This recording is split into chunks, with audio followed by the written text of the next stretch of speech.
I never thought I would be the man to write these words. I was a husband, a father of three, a man who believed he had control over his life. Yet the moment I decided to live two lives at once, everything started to slip through my fingers. It began quietly, almost innocently. Long nights at the office, business trips, excuses that even I half believed. That's when I met Elena. She was wild, unpredictable, intoxicating. Everything my wife Anna wasn't. With her, I felt alive again, like I had escaped the dull rhythm of responsibility. But every time I came back home, Anna's eyes seemed to follow me, calm yet sharp, as if she already knew. One evening, as I was pulling on my coat, Anna asked softly, "Will you be home for dinner?" I kissed her cheek and lied, "Don't wait for me. Big project." My daughters Sophie and Amelia were playing near the fireplace while little David waved his toy car at me. They had no idea their father was building a secret life. For months I lived between two worlds. With Elena, there was fire and passion. At home, there was duty and routine. But all lies eventually crawl into the light. It was a Sunday afternoon when it all collapsed. I walked through the door still carrying Elena's perfume on my shirt. Anna didn't shout. She just set the table, served lunch, and then slid her phone in front of me. On the screen was a photo, me and Elena, laughing, arms around each other. Her voice was calm, terrifyingly calm. "How long?" My throat went dry. I muttered, 6 months. She didn't throw plates, didn't scream.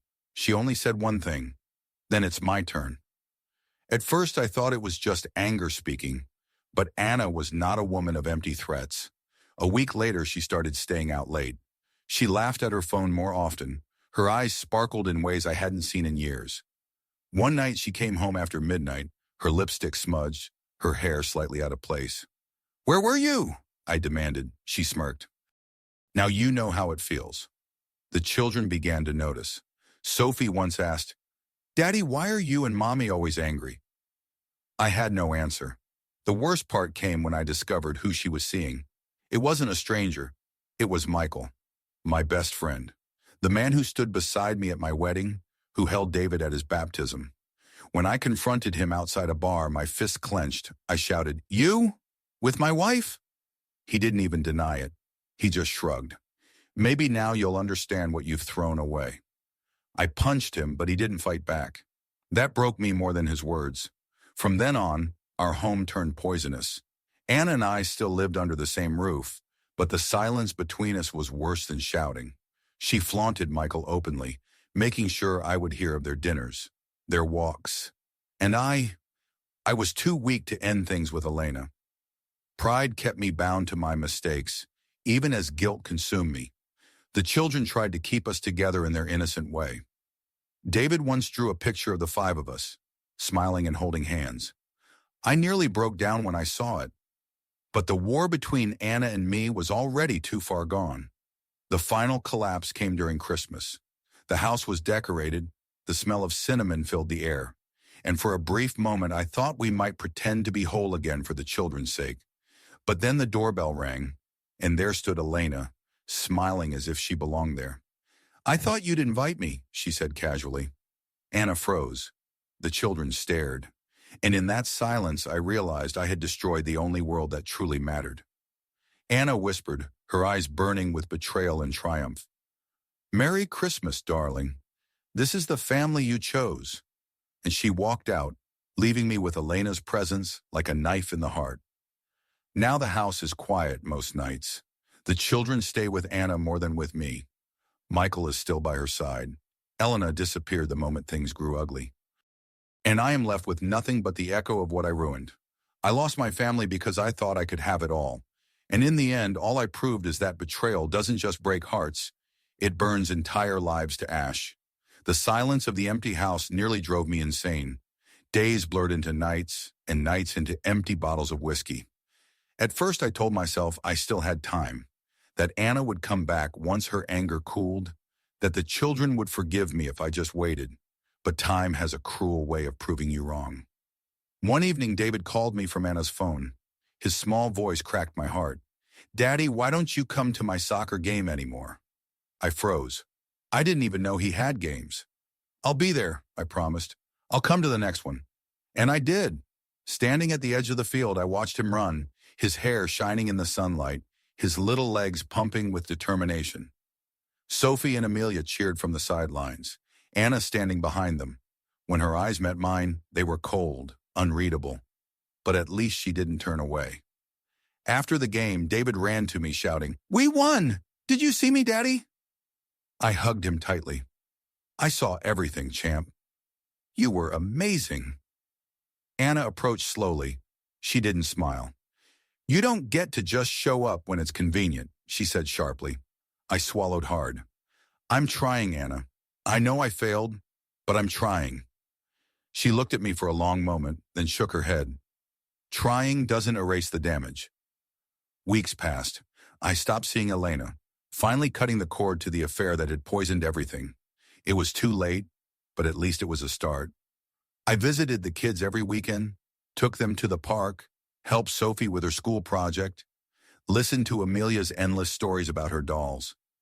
Each smile from them felt like a second chance, even if it was only partial.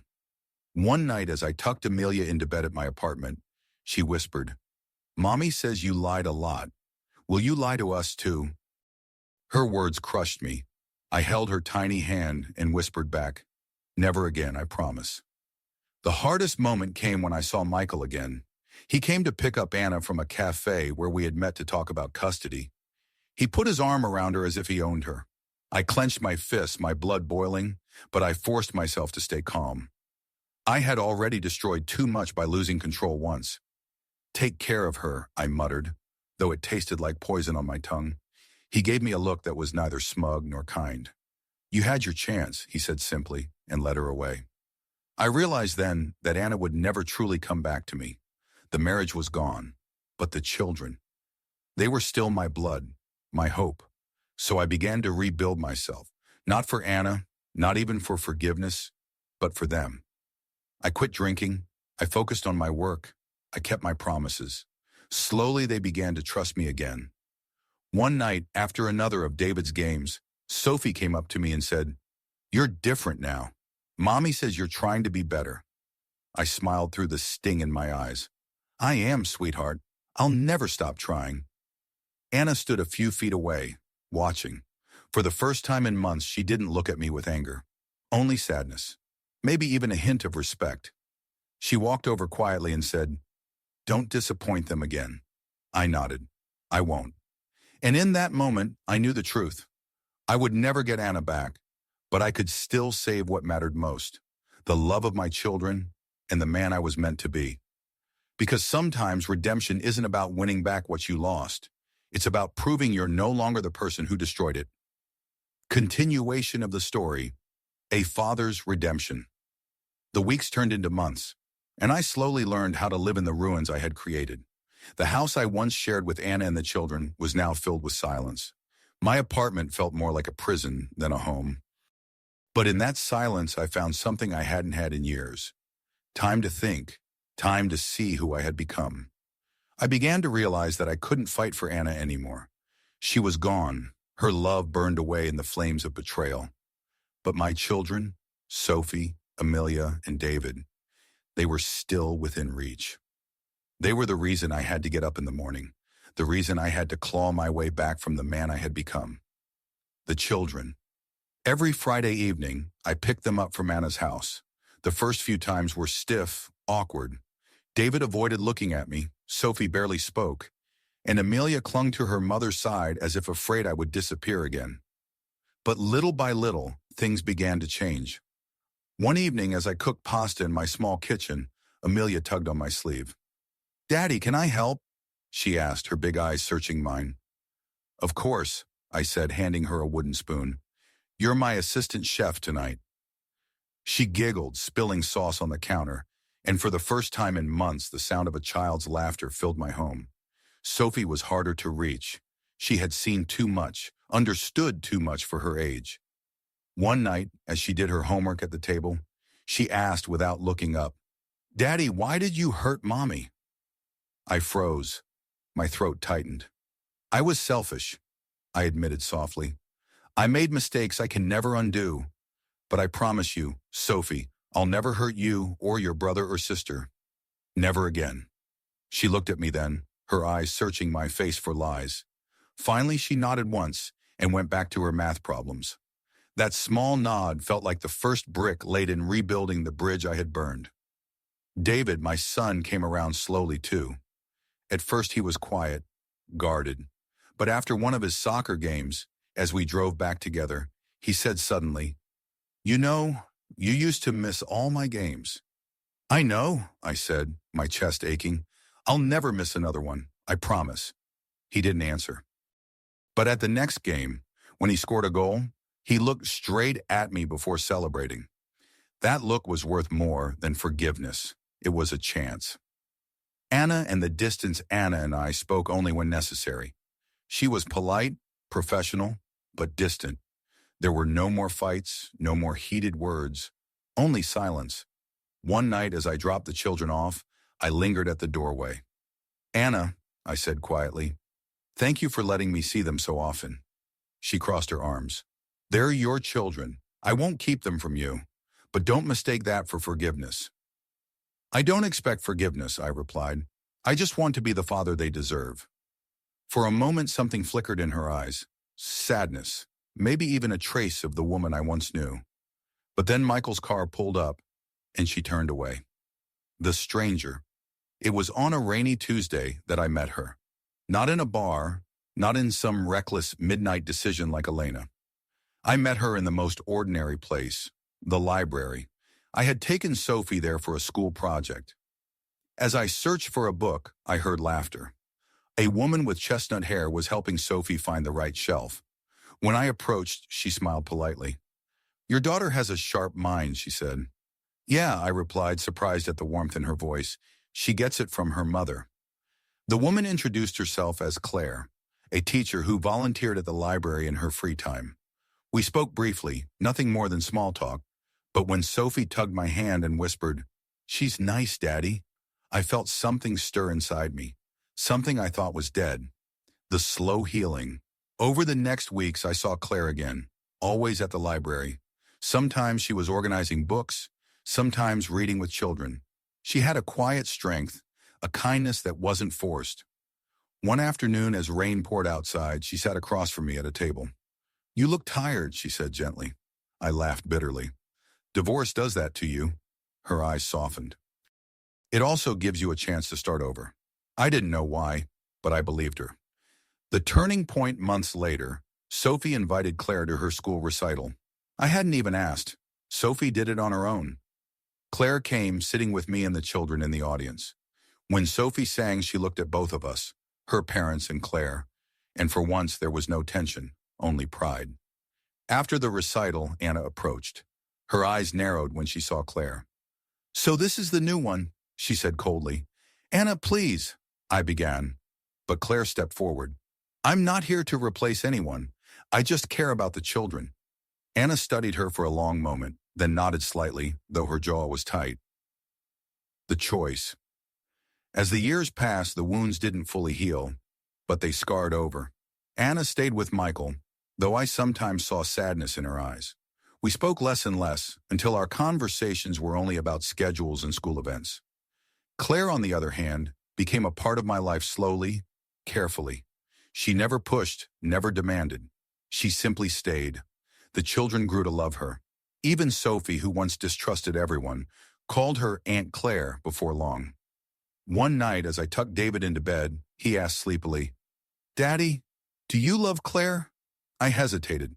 Then I smiled. "Yes, I think I do." He grinned. "Good, she makes you smile again." The redemption. Now, years later, I look back and see the man I once was. Selfish, arrogant, blind. I destroyed my marriage. I wounded my wife. I hurt my children. But life, in its cruel and merciful way, gave me a second chance. Not to fix what I broke, but to build something new. Anna will never come back to me, and that's the price I'll carry forever. But my children know I am there for them. They know I love them. And with Claire, I found a kind of peace I never thought I'd deserve. Sometimes when we all sit together at the dinner table, me, Claire, Sophie, Amelia, David, I feel the ache of the past. But I also feel something stronger. Hope. Because redemption isn't about erasing your sins. It's about proving every day that you are no longer the man who committed them. And that finally is who I have become. Continuation of the story. When children grow, time has a strange way of softening the sharp edges of pain. The wounds I left on my family never truly disappeared, but they dulled with the passing years. My children grew older. Sophie into a thoughtful teenager, Amelia into a wild dreamer, and David into a boy who carried far too much responsibility for his age. I tried to give them stability. Every weekend we spent together became a ritual. Friday night movies with popcorn, Saturday morning pancakes, long walks in the park. But as they grew, the questions came. Questions I had been dreading. Sophie's confrontation. One evening, Sophie sat across from me at the kitchen table, her homework spread out but forgotten. She stared at me with eyes too old for her 15 years. "Dad," she said quietly, "why did you really cheat on Mom?" The words hit me like a blade. I tried to breathe, but it felt like the air had turned heavy. "I was weak," I admitted, my voice trembling. "I thought I needed more than what I had. But the truth is, what I had was already everything, and I destroyed it." She didn't look away. "Do you still love Mom?" I nodded slowly. "Part of me always will. She gave me you, your brother, and your sister. But love isn't enough when trust is broken." Sophie was silent for a long moment. Then she whispered, "Sometimes I hate you for what you did, but I also hate that I still love you anyway." Tears stung my eyes. "You don't have to forgive me, Sophie. All I ask is that you let me prove I'm better now." She sighed, closing her notebook. "We'll see." Amelia's rebellion. Amelia was different. She was fire, unpredictable, like Elena once was. But with innocence, I prayed wouldn't be corrupted. At 13, she started sneaking out, meeting friends I didn't know, experimenting with makeup and clothes that made her look older. One night, I caught her climbing back in through her window at midnight. "Amelia," I whispered harshly, "what are you doing?" She froze, her eyes wide. "I just went out for a walk." "Don't lie to me," I snapped, my voice breaking with fear more than anger. Her chin lifted defiantly. "You lied to us for years. Why can't I?" The words cut deeper than she knew. I felt my chest tighten. "Because I don't want you to make the same mistakes I did." Her expression softened, just for a moment. "Then stop treating me like a child. Talk to me, not at me." I realized then that if I wanted to keep her close, I had to be honest, brutally honest. And so I told her stories of my mistakes, of the nights I thought lies would save me, and how in the end, lies destroyed everything. She listened, silent but thoughtful. It wasn't forgiveness, but it was a bridge. David's burden. David, my boy, carried the weight of being the man of the house when I left. Even as he grew, I could see it in his posture, in the way he protected his sisters. At 14, he was strong, athletic, but there was always a shadow behind his eyes. One afternoon after soccer practice, he sat in the car beside me, staring out the window. "Dad," he said suddenly, "I don't ever want to be like you." The words crushed me. I gripped the steering wheel tightly. "Good, you shouldn't. Be better than me. Be honest, be faithful, be strong." He turned then, his eyes full of something between anger and sadness. "Do you even realize how much you hurt Mom?" "I realize it every single day," I whispered. "It never leaves me." David was silent, but I saw the tears he tried to hide. And for the first time, I understood that his anger wasn't just at me. It was at the fact that he still loved me, even when he didn't want to. Anna and Anna stayed with Michael, though I noticed cracks in their perfect facade. Sometimes when I dropped the children off, I caught Michael's impatient tone, or the way Anna avoided his touch. One evening, as I stood outside waiting for the kids, Anna stepped out alone. "Michael's away on business," she said flatly. I nodded. "Are you happy?" She looked at me with tired eyes. "Happiness is complicated." "Anna," I said softly, "I know I lost my right to ask, but if he ever hurts you—" She cut me off sharply. "Don't play the hero now. You lost that chance years ago. I lowered my gaze. I'm just saying, I still care. Her silence lingered, heavy with everything unsaid. Then the children burst out of the house and the moment was gone. Claire and the new beginning. Through all of this, Claire stayed by my side. She never tried to take Anna's place, never tried to replace their mother. Instead, she was simply there. Kind, steady, supportive. One night after the children had gone to bed, she turned to me and asked, "Do you ever feel like they'll never forgive you?" I nodded. "Every day." She touched my hand. "Then all you can do is keep showing them who you are now, not who you were." Her words anchored me. Without Claire, I might have drowned in my own regret. The twist of fate. Years later, fate played its cruel hand again. Michael left Anna. Rumors spread of another woman, younger, prettier. The irony wasn't lost on me. Anna had tasted the same betrayal she once used against me. One evening, she showed up at my door.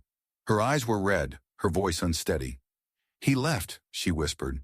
"He left me the same way you did." I wanted to comfort her, to say something that would make it better, but all I could do was pull her into the living room and listen as she cried. "I thought I was punishing you back then," she said bitterly, "but all I did was punish myself." "Anna," I whispered, my chest aching. "I'm sorry for everything." She looked up at me, her face a mixture of pain and exhaustion. "It's too late for us, but maybe not too late for you to finally be the man you were supposed to be." The legacy now, as I write these words, my children are no longer children. Sophie is preparing for university, Amelia is chasing dreams of becoming an artist, and David, my boy, wants to study law, to fight for justice where his father once failed. Anna and I are not together, but we share something unbreakable. Three souls who carry both our mistakes and our hopes. And Claire, she remains my anchor, my second chance at a kind of love that doesn't burn but heals. Do I still regret? Every day. But I have learned that life doesn't offer erasers. It only gives us pens and the courage to write the next chapter better than the last. The years passed faster than I could ever imagine. Sophie turned 18 before I knew it, packing her bags for university. I stood in the doorway as she zipped up her last suitcase. She looked at me with the same serious eyes she had as a child, only sharper now. "Promise me, Dad," she said, "that you'll take care of Amelia and David while I'm gone. They need you more than ever." "I promise," I whispered, pulling her into a hug. She stiffened at first, but then wrapped her arms around me. It was the first time in years she'd hugged me without hesitation. Amelia, on the other hand, was already wild with dreams of moving to the city to study art. She filled her sketchbooks with drawings of broken families, of burning houses, of hands reaching out, but never touching. One evening, I found her sitting on the balcony staring at the horizon. "Do you hate me for what I did to your mother?" I asked. She didn't look at me. "I don't hate you, but sometimes, when I draw, I think about how different things could have been. Maybe if you hadn't lied, we'd all be living together in one house still." I swallowed hard. "I know, and I can't change it. But I'll never stop being here for you." David grew into a strong young man. At 17, he was taller than me, his voice deeper, his confidence unshakable. One night as we sat together after his soccer match, he said, "Dad, I've been accepted into law school. I want to fight for people who've been wronged, so they don't end up like Mom." My throat tightened. "I'm proud of you, son. More than words can say." He looked at me seriously. "I'll never cheat on the people I love. I want you to know that." The words were sharp, deliberate, but I nodded. "Good. Be the man I couldn't be. Be better." Anna and I remained tied together only through the children. She rarely smiled at me, though time had softened her anger. Sometimes I caught her staring at me during family gatherings, and there was no hatred in her eyes anymore, just a tired acceptance. One evening, after Sophie's graduation, she approached me while everyone else was laughing and celebrating. "You did well with them," she said quietly. I almost laughed from the shock of hearing something close to praise. "We both did. They're amazing." She nodded. "Don't ruin it again." And then she walked away to join David and Amelia. Claire stayed by my side through it all. She never pushed herself into the spotlight, but was always there, steady as stone. One night, as we sat on the porch, she took my hand and whispered, "Do you realize what you've done? You've turned regret into strength. They'll carry that with them." I looked at her, the woman who had given me a second chance at love, and for once, I allowed myself to believe her. Years rolled into decades. Sophie became a lawyer like her brother had dreamed of. Amelia held her first art exhibition. David stood tall in a courtroom, fighting for people who had no voice. They each built lives of their own, stronger than the one I had given them as children. Now, in the quiet of my older years, I sit surrounded by photographs, the children as babies, as teenagers, as adults. They visit often, bringing their families, filling the house with laughter I thought I'd lost forever. Sometimes even Anna joins, sitting across the table from me. We don't talk about the past anymore. It lives in silence between us, but it no longer burns. One evening, as the sun set outside and the grandchildren played in the yard, Sophie sat beside me. She leaned her head on my shoulder, something she hadn't done since she was a child. "You kept your promise," she said softly. Tears blurred my vision as I kissed her forehead. "I'll keep it until the day I die." And for the first time in a lifetime, I felt at peace. The years slipped through my fingers like grains of sand. My children grew into adults, then into parents themselves. Sophie became a professor of law, Amelia an artist whose paintings now hang in galleries, and David a lawyer with a reputation for tearing down injustice in courtrooms. They built lives far greater than the broken foundations I once left them on. I never stopped marveling at the people they became. Each time I watched them, I wondered if they would have been the same had I not made my mistakes. Did my betrayal shape them into the strong, resilient souls they are now? Or did they grow despite me, carrying my sins as scars that made them tougher? My hair grew white, my hands slower, my back weaker. The house was quieter now, though filled with memories.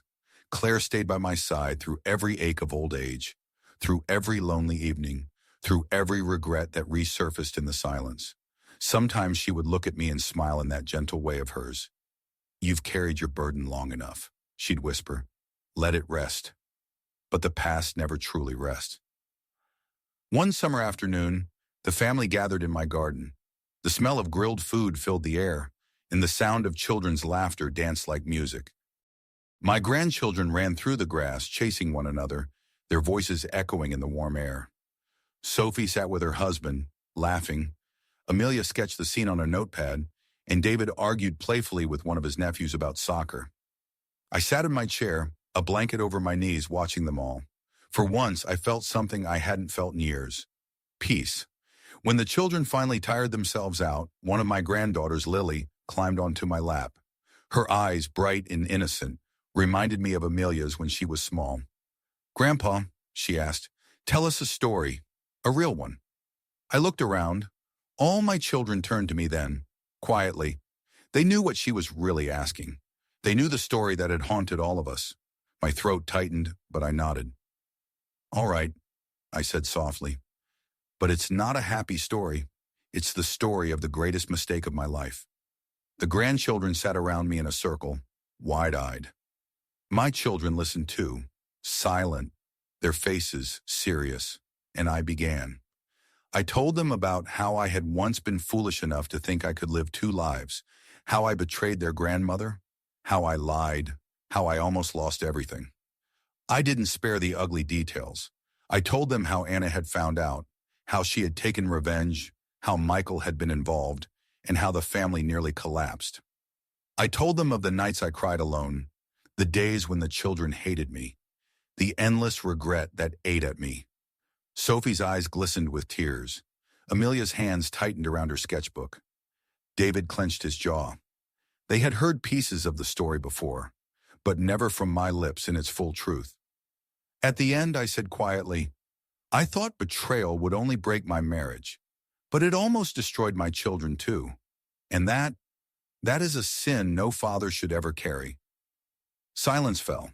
Then Lily asked in her small voice, "But you're good now, right, Grandpa?" I smiled weakly, tears blurring my sight. "I try every day to be. And maybe that's what matters. Not that I was perfect, but that I never stopped trying to be better. David finally spoke, his voice steady. You did try, and you gave us everything after. That's why we're here today. Sophie leaned forward, her hand on mine. You broke us once, but you also rebuilt us. And for that, I forgive you. Amelia wiped her eyes, whispering, Me too. And in that moment, the weight I had carried for decades seemed to lift, just a little. As the sun dipped below the horizon, painting the sky in orange and violet, I looked at my family, the generations I had almost destroyed, but somehow, by grace or by stubborn love, had helped to rebuild. I realized then that my story was not one of ruin, but of redemption. That love, no matter how broken, could still be mended in new shapes. That sometimes the greatest gift we can give is not perfection, but honesty, persistence, and the courage to change.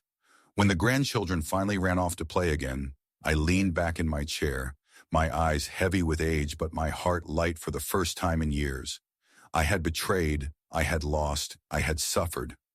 But I had also endured, rebuilt, and loved.